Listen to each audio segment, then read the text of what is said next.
घने जंगल के बीचों बीच एक हरा भरा इलाका था, जहां हिरन, हाथी, खरगोश, बंदर और कई पक्षी मिलजुल कर रहते थे। जंगल उनके लिए सिर्फ घर नहीं, बल्कि परिवार था। हर सुबह पक्षियों की चहचहाहट से जंगल जागता और हर शाम शांति के साथ सो जाता। लेकिन कुछ समय से जंगल में डर का साया था। एक क्रूर शिकारी वहां आ गया था। उसे न तो जंगल से प्रेम था, न जानवरों से। वो सिर्फ पैसे और शौक के लिए शिकार करता।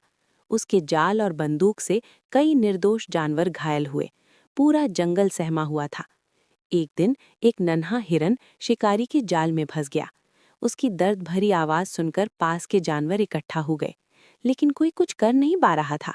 सबको अपनी जान का डर था। तभी बूढ़ा हाथी आगे आया और बोला, डर से भागने से कुछ नहीं बदलेगा।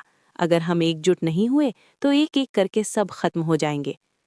उसी जंगल के पास एक छोटा सा गांव था। गांव के लोग जंगल पर ही निर्भर थे। पानी, लकड़ी और हवा सब कुछ वहीं से मिलता था। एक दिन गांव का एक बच्चा जंगल में गया और उसने घायल हिरन को देखा। उसकी आंखों में आंसू आ गए। वो दौड़कर गांव लौटा और सबको सच्चाई बताई। गांव के बुजुर्गों ने बैठक बुलाई। उन्होंने तय किया कि जंगल और जानवरों की रक्षा करना उनका कर्तव्य है।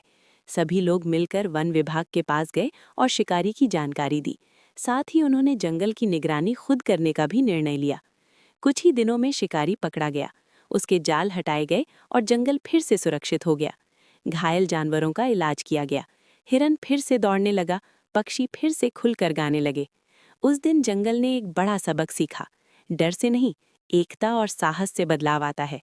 और इंसानों ने भी समझा कि प्रकृति की रक्षा करना केवल जिम्मेदारी नहीं, बल्कि भविष्य को बचाना है। जंगल, जानवर और इंसान तीनों ने मिलकर ये साबित कर दिया कि जब इरादे नेक हों और साथ सच्चा हो,